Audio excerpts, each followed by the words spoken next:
Good morning friends, আজকের ভিডিওটা এখান থেকে স্টার্ট করছি। আমি এখন ঘুমাচ্ছিলাম, মামা এখন ডেকে দিল। এখন আমি উপর ঘরে ঘুমছিলাম, এবার আমি নিচে নামছি সিঁড়ি থেকে। দেশে আসার পর সকাল বেলায় আমার ঘুম ভাঙছেই না। নিচে নামার পরে ঘুম পাচ্ছিল, ওই জন্য আমি সোফাতে ঘুম পড়লাম। আমি এসে দেখলাম রাহুল দাদা আমার থেকে আগে উঠে সোফাতে ঘুমিয়ে আছে। দেখে এসে সোফায় শুতে আমার খুব ভালো লাগে। দেখো ফ্রেন্ড, আমরা দুজনে তো ঘোড়া বেচকে সরাবো। তারপর মামি উঠে দিল, তারপর আমি বাইরে চলে এলাম। দাদুকে বললাম এটা কি গাছ, আমাকে দেখিয়ে দিল। দাদু দেখি বলল কি কি গাছ আছে, আম গাছ, পেয়ারা গাছ, আরও গাছ আছে।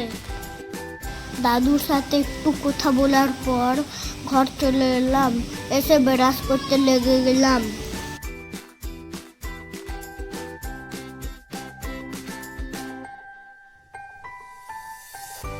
ভালো করে ব্রাশ করে মুখ হাত ধুয়ে মামি আমাকে জল খেতে দিল। আমাকে জল খেতে একটুও ভাল লাগে না, মামি জল দিয়েছিল তাই খেয়ে দিলাম।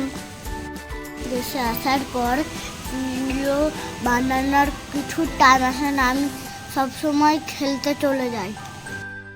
আজকে টাইম করে এই ভিডিওটা বানালাম। জল খাওয়ার পর আমি আমার গাড়ির সাথে একটু অফরোডিং করছিলাম আর ঠাম্মার সাথে একটু কথা বললাম। এবার আমার খেলা হয়ে গেল। এবার আমি আমার র্যাম্বো একটু আদর করে দিচ্ছি। তোমরা তো জানো এটা আমার র্যাম্বো, রাত্রেবেলা ঘরে গান দেয়।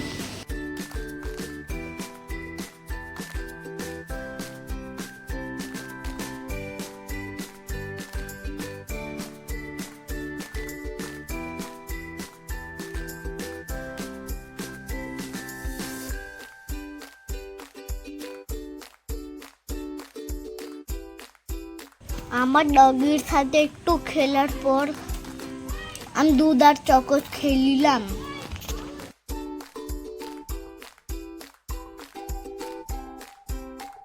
দেখো ফ্রেন্ড, আমি আর রাজু দাদা বসে বসে দুধ আর চকোচ খাচ্ছি। নাস্তা খাবার পর আমি ঠাম্মাকে বললাম চলো সাঁতার শিখতে যাবো। সাঁতার কাটতে চলে এলাম। একটা আমার ছোট্ট ঠাম্মা আমাকে সাঁতার শেখাচ্ছে। আমার ঠাম্মা বোতল আনতে গেছে, কেন কি আমাকে বোতল বেঁধে দিলে আমি ভালো করে সাঁতার শিখতে পারবো। আমরা তিন ভাইয়ে জলে খুব মস্তি করলাম। ঠাম্মার গলা ধরে আমি একটু সাঁতার শিখে দিলাম। তারপরে আমার ঠাম্মা চলে এলো, রাহুলের জন্য সোলার এনে দিল, আমার জন্য বোতল এনে দিল। রাহুল সোলারটা নিয়ে একটু সাঁতার কাটতে পারছিল, কিন্তু তো সাঁতারই কাটতে পারে। এত ভয় পাচ্ছিল, খালি পা পিঠটা সেখানে যাচ্ছে, আগের দিকে যায়নি একটু। আমার পিঠটা বোতল বেঁধে দিয়ে বলল ঠাম্মা চল এবার সাঁতার কাট। প্রথমে তো আমি ভয় পাচ্ছিলাম, ঠাম্মাকে ধরে ধরে সাঁতার কাটছিলাম। তারপর আমি শিখে গেলাম, তারপর আমি একাই সাঁতার শিখে গেলাম।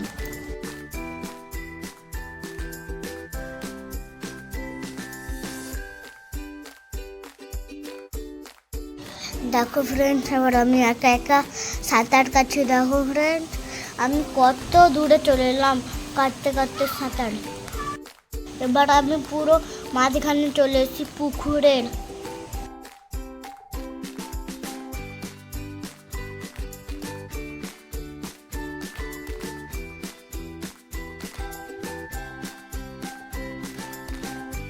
সাঁতার কেটে কেটে সে থেকে গেলাম। এবার আমি ঘর চলে এসেছি। ঘরে এসে বাথরুমে ভালো করে চান করে নিলাম।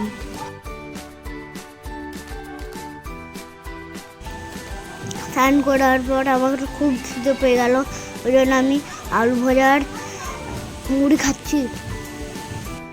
দেশে এসে আলু ভাজার মুড়ি খেতে আমার ভালোই লাগে।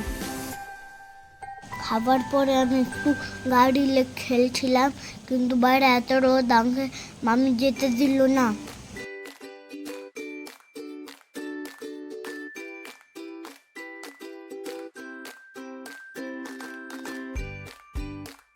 দেশে এসে রাত দাদার সাথে খেলতে আমার খুব ভালো লাগে।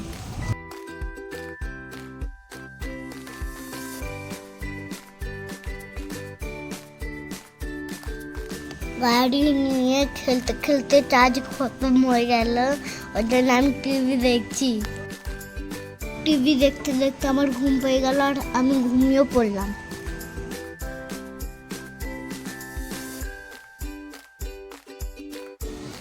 আমি যখন ঘুমাচ্ছিলাম তখন বাবা রান্না করছিল, কেন কি আজকে তাড়াতাড়ি স্নান করে নিচ্ছি। আমার সাথে রাম্বো একটু পাখার হাওয়াতে ঘুম পড়লো।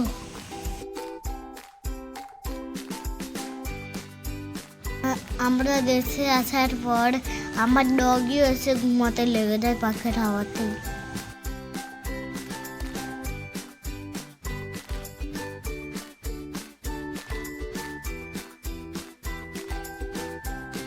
এবার মাম্মি ডেকে তুলে দিল, কেন কি ভাত রান্না হয়েছে খাবো বলে।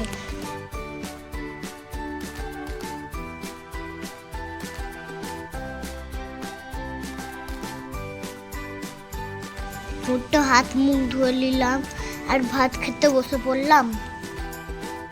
দাদু বললে তুই আমার কাছে বস, আমি যে দাদুর কাছে বসে পড়লাম। এবার বোমা সবাইকে ভাত দিচ্ছে। দেশে আসার পর আজকে সবাই মিলে ভাত খেতে বসেছি। জেঠু, রাহুল, আমি, রাজু দাদা, ঠাম্মা, দাদু। আজকে রান্না হচ্ছে শাক ভাজা, মাছ ভাজা, পটল আলুর তরকারি, ভাত।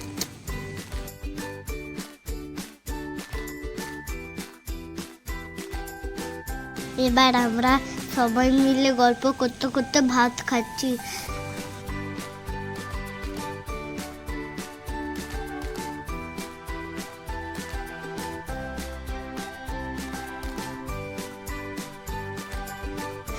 আজকের ভিডিওটা এখানে শেষ করছি। ভালো লাগলে লাইক করে দিবে। By friends.